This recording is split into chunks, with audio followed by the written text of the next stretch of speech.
today we're going to look at measures of variation, so about variation. So we'll start off with this example of waiting times for 11 customers at 2 different banks. We have Big Bank. Big Bank has 3 lines, and we have Best Bank, and Best Bank only has 1 line. So those are times in minutes at Big Bank on the left-hand side. And you can just kind of browse through them and see the different times, and then you can see the times for Best Bank as well. Okay, which has 1 line. And here's the distribution. This is the frequency distribution of the waiting time. And we've done frequency distributions before, so it's basically the graph of the frequency table. So we have Big Bank times, and then we have Best Bank times. So which of these do you feel are going to have the most unhappy customers? What do you think? As far as, yes? Big Bank, because there's such a variation in time wait. There's a variation in time wait, so there's an expectation of a certain wait time, and then all of a sudden, you could be waiting 4 minutes or 11 minutes, right? Anybody else have any thoughts? Yeah, so a lot of times when we go to, sometimes when you call a queue, customer service, it'll say your wait time is, and then it'll say like 3 minutes, right? So that's your expectation of how long you're going to wait. If they publicized their average wait times, for example, before you get in line, and then all of a sudden instead of waiting 4 minutes, you're waiting 11 minutes, that's not going to make you very happy. But however, at Best Bank, if you go and you've got an average wait time, it looks like around 7 minutes or something like that, then it's okay if you wait a little bit over 7 minutes, 7.8 minutes or 7.4 minutes, because you were expecting to wait right around that time. So chances are you probably wouldn't be too unhappy with Best Bank. Again, expectations. So Big Bank indeed would have more unhappy customers due to more surprise long waits. Okay, one of the measures of variation that we're going to look at is range. This is probably the easiest measure that we're going to look at. And the range that you measure in a data set, it's a measure of how wide the data vary, is the high value. So you just take the max value and you subtract the lowest value, the min. So you take the high value minus the lowest value, and that's simply your range. And that's going to be, in variation, that's going to be our easiest calculation that we can do. So an example of range is going to be the following 2 sets of quiz scores for 9 students, and which set has the greater range. All right, so let's take a look at the quiz sets.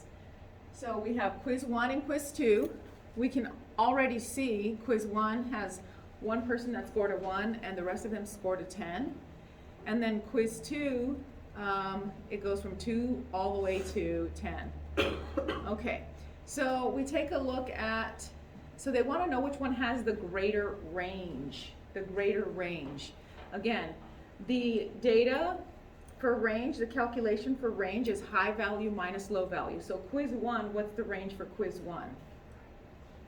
The range of values. 9, right? What about quiz 2? 10 minus 2 is 8. So the range for quiz 1 is 9. The range for quiz 2 is 8. However, the second question says, would you say that the scores in that data set in quiz 1 are more varied? Actually, no. The scores in quiz 2 are more varied, right?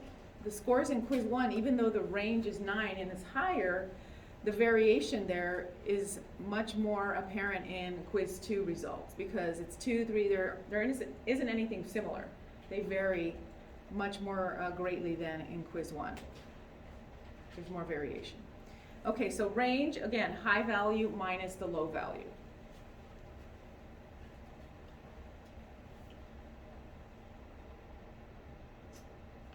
Okay, so now we're going to take a look at quartiles, because the next thing that we're going to be looking at is something called the 5-number summary, and then we're going to look at standard deviation.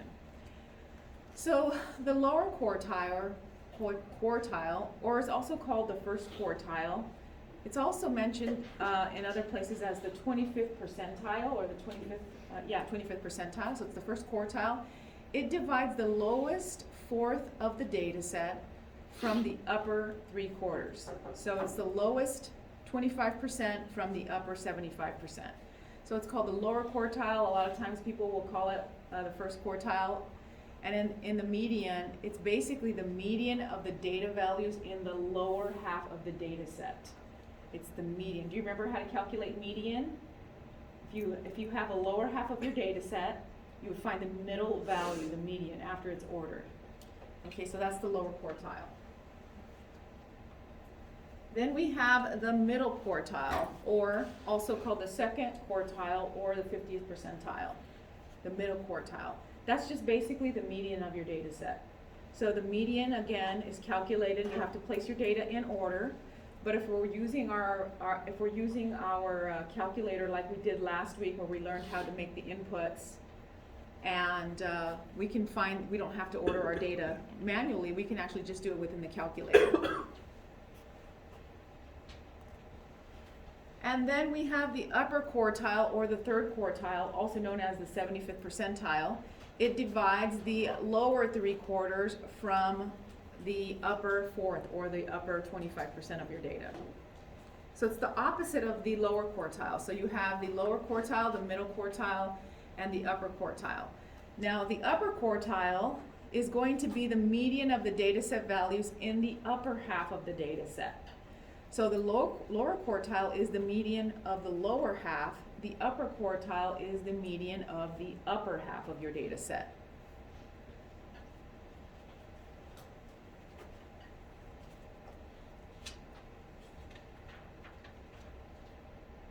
Okay, so let's take a look at an example of the lower quartile, middle quartile, and upper quartile. Now we're going to do this as we combine our learning with one of the measures that we look at. It's called a 5-number summary. So the 5-number summary is real important when we're looking at variation in the data set, because it has 5 metrics, or 5 numbers. It has a low value, it has the lower quartile, which we described previously, it has a median, it has an upper quartile, and then it has a high value. How many of you have seen something called a box plot before? Okay, or they also call it a box and whiskers plot. And so the box and whiskers plot, or a box plot, contains these 5 metrics: the low value, the lower quartile, the median, the upper quartile, and the high value. And these box plots are used to show variation in your data.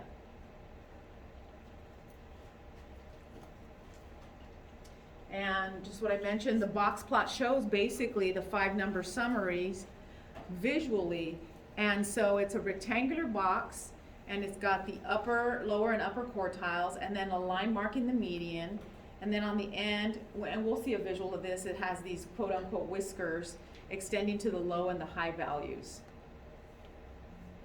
And so these are often used to represent 5-number summaries visually.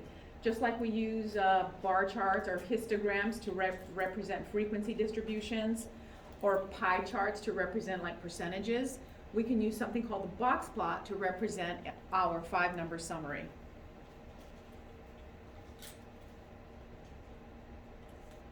Okay, so let's go back to the example that we looked at with Big Bank and Best Bank. Okay, so the 5-number summary of the waiting times at each bank is as follows. So the low value is 4.1, the lower quartile is 5.6, the median is 7.2, upper quartile 8.5, and the high value is 11. Okay, and then you can see on the right-hand side the Best Bank. So we're going to see how this was actually calculated, how these metrics were actually calculated.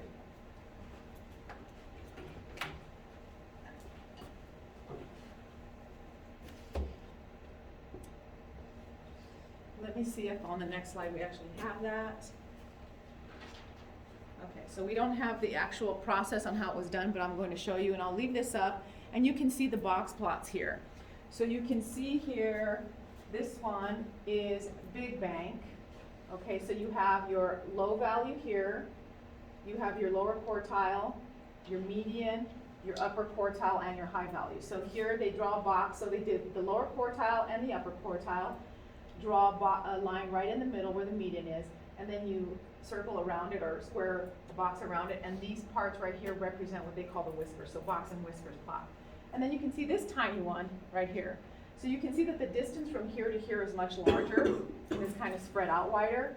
So this one has a lot more variation, and that's what we talked about early on. We said that this bank is going to have a lot more variation spread in the data, whereas this one, the spread in the data is pretty low. So you can see that the width of the box plot is pretty small, so comparatively. Okay, now let's look at how we actually do this calculation.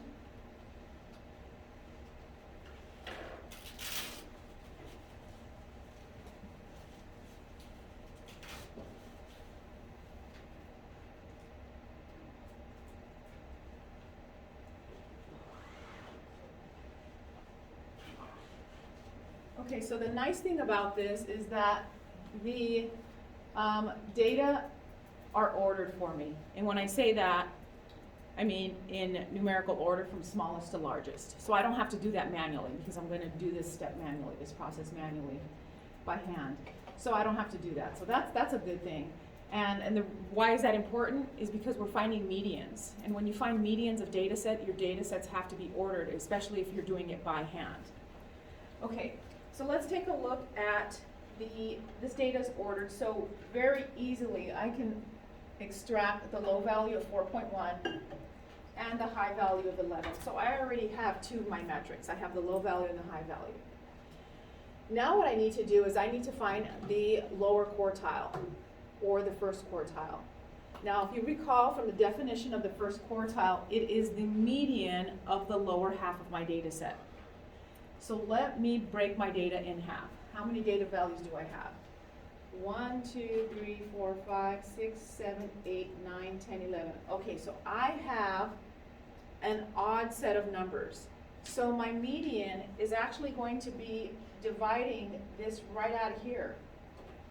So I'm going to just create this dividing line. So I have my middle quartile already, my median. So I'm just going to create this dividing line right here, and I'm marking right through those numbers. So they're not even going to count for my middle value as far as when I'm calculating my lower quartile. So I just did a line right through them.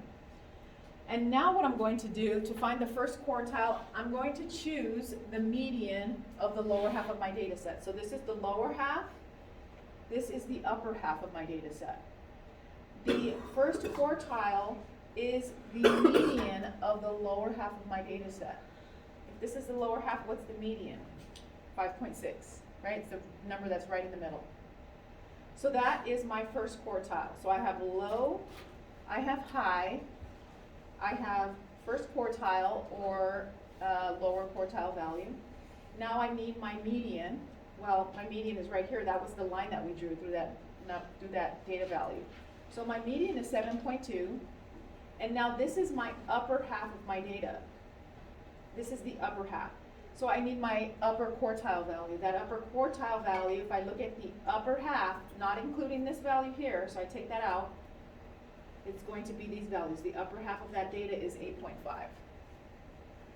Okay, so I have my 5-number summary. I have 4.1, I have 11 for the high, my lower quartile is 5.6, my median is 7.2, and my upper quartile is 8.5. So that's big bank. And if we go back to the visual, you can see big bank's representation on the left-hand side and the corresponding box plot right here. Okay, so now let's do the same thing with best bank. Okay, best bank, same thing. There's 11 values, so I'm going to draw a line right through the middle of that data set. Even though the middle of that data set is a data value, I'm not going to include it. So I'm just going to pretend that that's not there for now as I calculate my lower quartile. So I have my low value of 6.6, my high value of 7.8. Let's calculate the lower quartile. The lower quartile is the value of the median of the lower half of my data. The lower half of my data is 6.6 to 7.1. It's over here. the median of that data set is 6.7. Okay, now I needed the median of my data set, or the middle quartile, or the 50th percentile, and that's right here, 7.2. Now let's look at the upper half of my data, which is over here.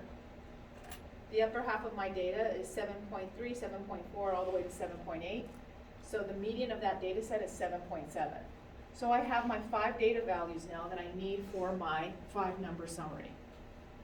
And you can see here again, our 5-number summary for Best Bank.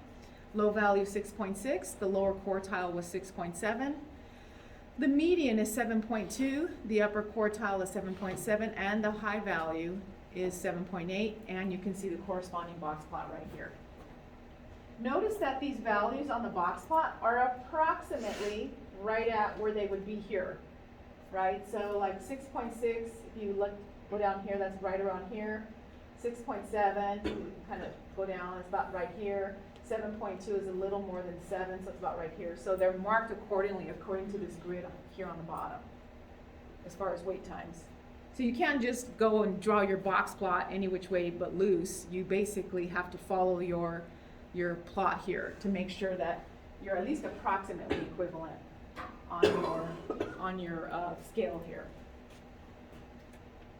Okay.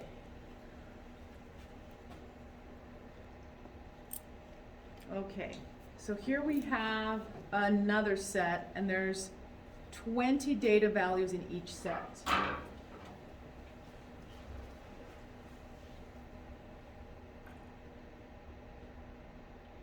Data values in each set. Okay, so this is going to be slightly different because when we did our last problem, we had an odd set of data values. So we just drew that median line right through the middle and created that border.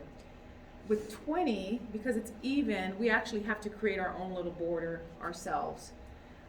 Okay, so it looks like the data's in numerical order for us, so that's good. So again, once again, we don't have to do this by hand ourselves. So since it's ordered, we can immediately, since it's in numerical order, we can immediately take out the low values and the high values from both of those data sets, right? The low value for set 1 is 9.92, the high value is 10.38. Now we need to still find the 3 values. We need the lower quartile, or the first quartile, we need the median or the middle quartile, and we need the upper quartile or the third quartile. Okay, so we have the high and the low. Everybody agree to that?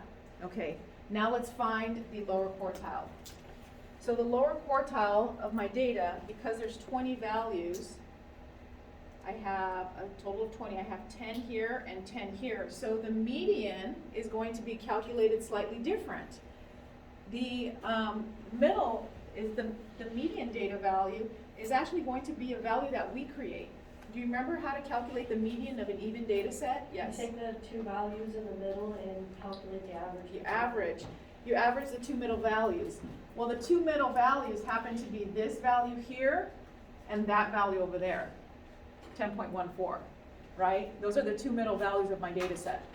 Because if I go 9 here, then I have 9 on the end as well. So I have to average 10.13 and 10.14, which is basically the sum of those divided by 2. And that's going to be my new median value. Okay, so that's going to be the line, that's going to be my divider. But guess what? Now that I've created that median, I also have the 50th percentile, or the middle quartile, right? So what is the median of this data set? 10.13 or 10.135. Okay, 10.135. Okay, so that's going to be my median. So I have that value now. So I have the low, I have the high.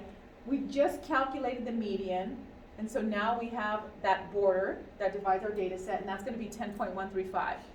Well, so let's pretend that sits somewhere over here. So that line is over here. We'll just draw it over here. Now we have to find the lower quartile. So that means that this part up here is considered the lower half of my data set, and this bottom part is considered the upper half of my data set, right?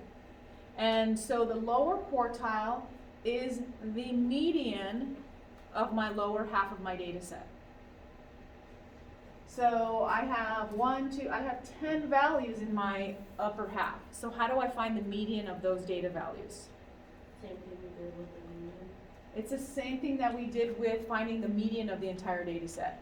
We have to find the two middle values, and we have to divide by 2. We have to average them. So those two middle values, 1, 2, 3, 4, 1, 2, 3, 4. So I think it's going to be these two right here, right? Because I have 4 on that side, and then 4 on that side. So I average those two, 10.06 and 10.07. And that, 10.065. that should be 10.065.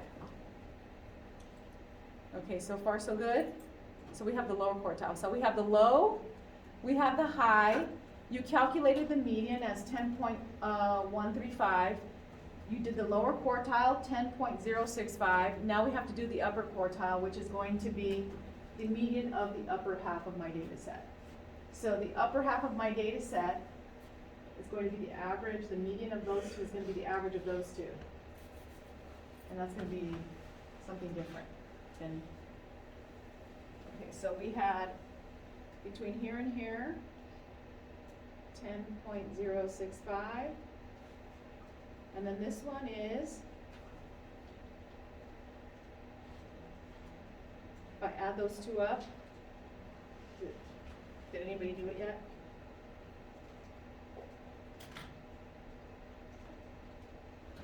It should be 10.195. Yep.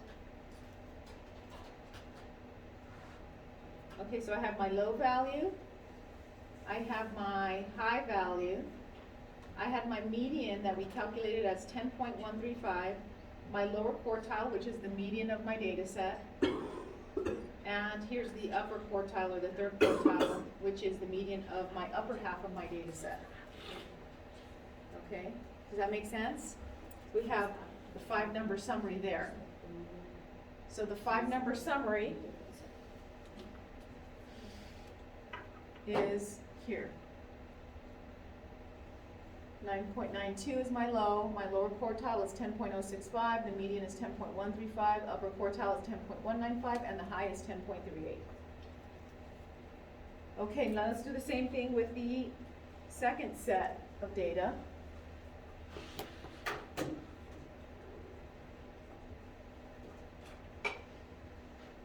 I'll give you a minute to try that one and see what you get for your 5-number summary. And let me know if you have any questions while you're trying that out. Now, it's going to be 5 numbers. The low value, the high value are easy. You just take those right out of the data set. Then you have to calculate the median. You have to calculate the lower quartile and the upper quartile, and that's our 5-number summary. So the way you write it is low, lower quartile, median, third quartile or upper quartile, and then high. And that's your 5 numbers. Okay, so try that and let me know as you're working through this if you have any questions.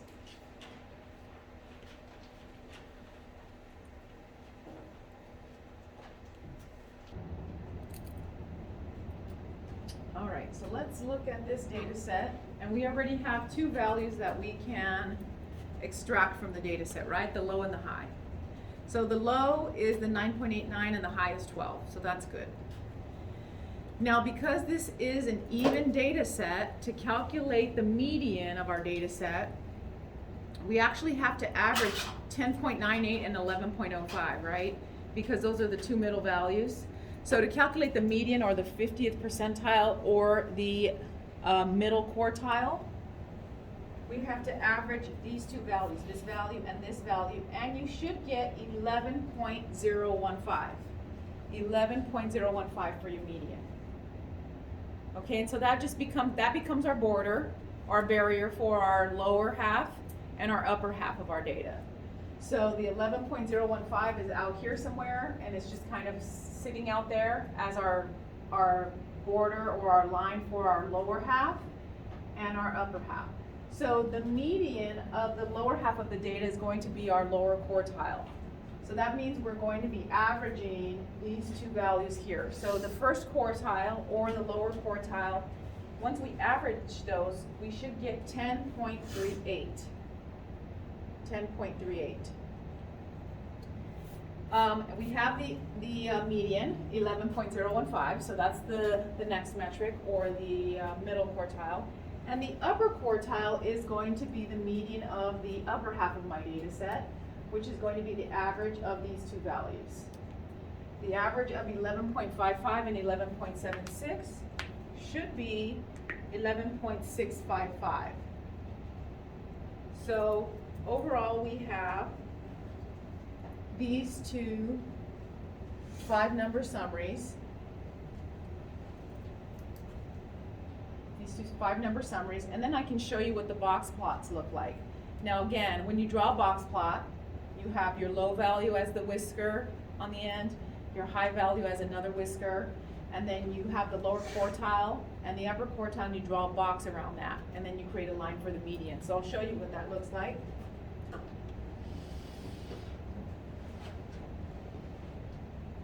So here are the box plots for those two race times.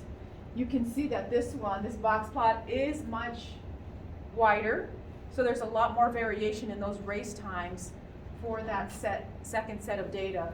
Versus the first set of data, there wasn't a lot of variation. Look how it's not very wide at all. It goes from 9.92 to 10.38, whereas this one goes from 9.89 to 12. And this one, notice the gaps in between the data points. It's like 9, and then it's got 9.5, and then 10. So the wider that they make their grid, the wider the bigger the variation that you're going to see in the data set. So it could be a little deceptive as well. So, but this one definitely has more variation, and you can tell in the metrics, you can also tell in the box plot. And I think the reason that they spread these out so far is because if you were to do these values here, look at how close they are, 10.065, 10.135. So if you just went from 9 to 10 and 10 to 11, it would be hard to differentiate those. So they wanted a little bit more of a spread in the data set. It's like when you were back in the day when you had to use graph paper to graph lines and hyperbolas and those types of things, where you wanted to space, you had to space your data out accordingly. It's the same concept here. Okay.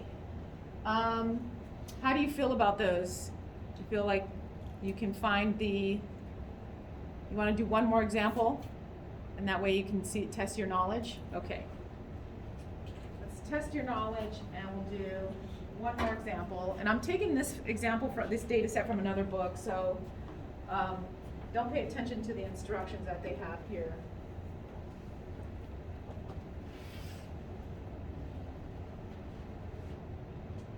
So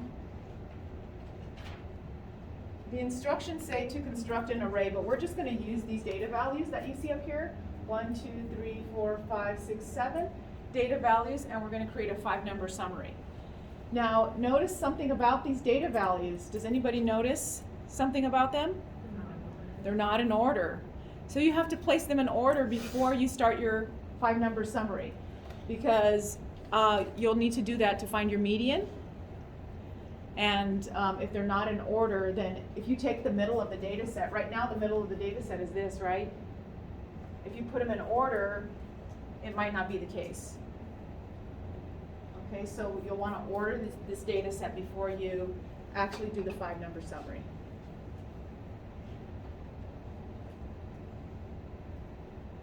I'm going to zoom in just a little bit more to make the number bigger. And again, we're doing a 5-number summary, not an array, what they're talking about. 5-number summary on the 1, 2, 3, 4, 5, 6, 7 values in 2.11.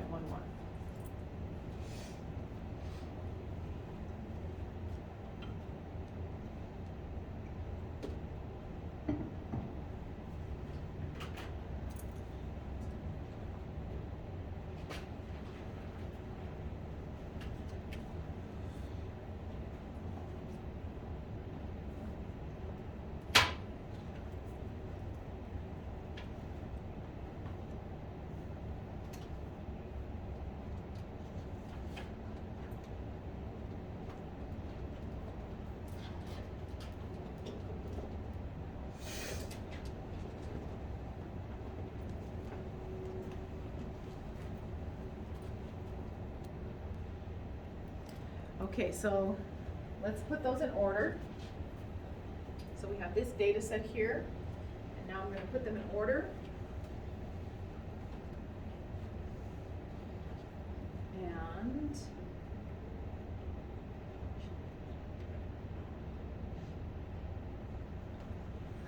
zoom down a little.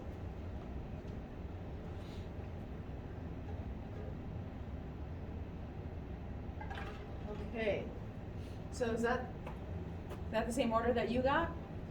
Okay, so immediately I have a couple of values that I can take from here. I have the low,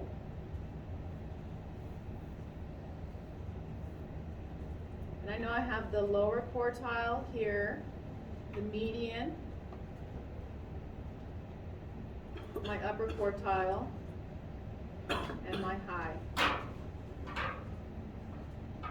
So I've got the low, I have the high, which is 94. Okay, so here's my data set. The middle value, or the median, is 71, so I have that there. And now I just have to find the lower quartile and the upper quartile. So the lower quartile is the median of the lower half, and the upper quartile is the median of the upper half.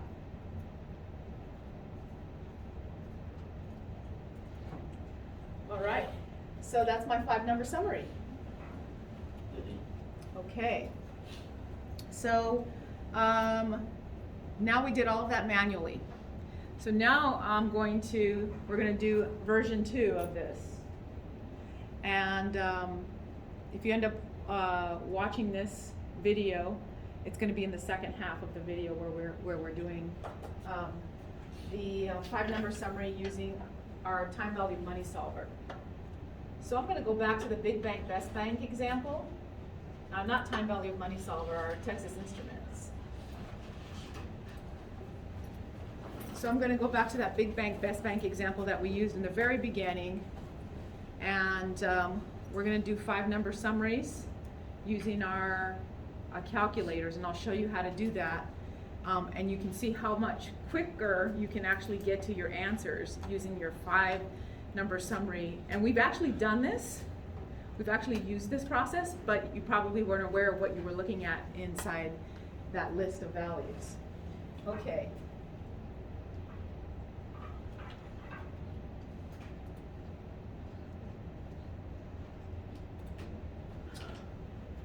Okay, let's go back to the big bank, best bank example.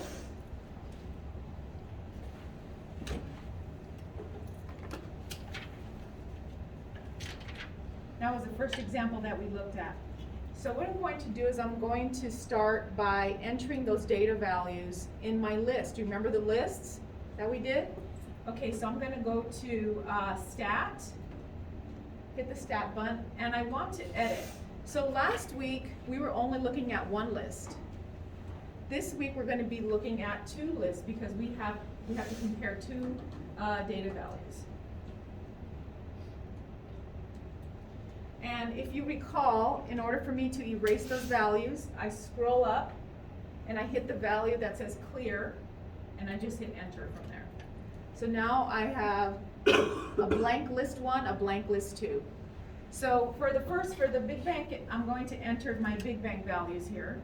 So in list 1, so that's going to be 4.1, 5.2, 5.6, 6.2, 6.7, 7.2, 7.7,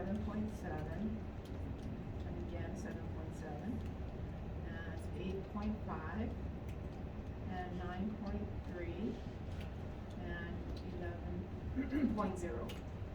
Okay, so I have a total of 11 values. Okay, so let's take a look at how to get the 5-number summary out of here. So again, after I've entered those values, I'm just going to go to Stat. And then we did this last week as well when we were doing the mean, median, and mode. So I still want to scroll over to Calc, and then I'm going to do 1-bar stats, hit enter. And again, I'm using the list from L1, and I just go ahead and click enter. And now, remember last week we were looking at X bar? Well, now if you scroll down, X bar is average. If you scroll down, okay, this tells us n equals 11. That means you had 11 data values. Your min is 4.1.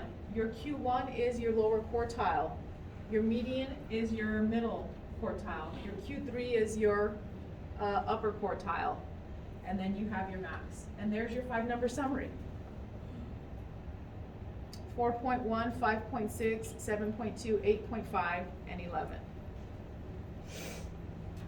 So we actually just did that last week when we were looking at these values for the average, and then we looked at the MED, the median, to calculate. But unbeknownst to us at the time, we were going to be using the min, the Q1, the median, the Q3, and the max value as well. So we have all of those values there. So now we can do the same thing for Best Bank.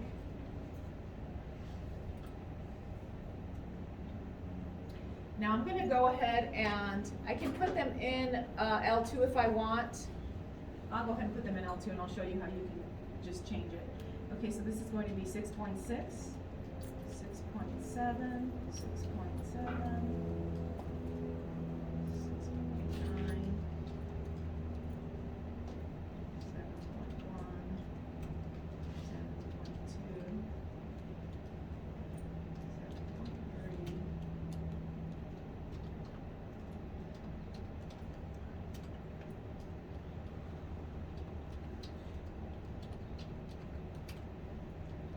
Okay, so after you have those values entered, you go to Stat and Edit, or sorry, Calc, one of our stats. Okay, so here's where you change the list. So instead of using list 1, you're going to change this to list 2. Oops, and I need to change that. Oops. Ah, you have to change this to L2, and that's why I don't ever use it. So I have to go back in here and select, I have to do second 2, and that tells it L2. And then I hit enter. So now it's going to default to list 2 whenever I do any calculation, so you have to be careful with that. So that's why a lot of times I'll just use one list and then I'll clear it and then do the other list. That way I never have to change this. But list 1 is located under second 1, list 2 is located under second 2, list 3 you can see all the L values all the way up to L6. Okay, so I just hit enter, enter, enter, and it's going to give me my average of my data set as well. It tells me there's 11 data values. My min is 6.6. My first quartile is 6.7. My median is 7.2. 7.7 is the third quartile, and my max is 7.8. So any problems that you have where you have to calculate the 5-number summary from your data set, you can actually use your list to generate that, this process for creating the list and then calculating the 1-bar stat on your calculator. Or you can alternatively do it by hand if you'd like. Any questions on how we did that? Yes? Sometimes when I enter in numbers, I accidentally enter in the wrong number and I don't know how to delete it without deleting the whole list. Is there any way to? Okay, so you mean like if you like entered in your list, so like you said you're going here, go edit, and let's say instead of 6.7, that should have been 6.75? Yeah. You can just type right over it. Oh. Let's say I wanted to delete it, like, let's say, what if I didn't want, Like you didn't want the value at all? Yeah. There's a delete button. Did you try pressing the delete button? That's how it works on mine. That's weird. I pressed 100, maybe I'll, So you wanted 10 values instead of, so let's say I wanted 9 values instead of these 10. I'm gonna delete 6.9 by just highlighting it and then so hitting the DEL. I think I might have clicked clear instead of delete. Oh, okay, okay. So that's a good differentiation because you never want to delete a list. You want to clear a list, but you can actually delete a value by hitting the delete button, a single value.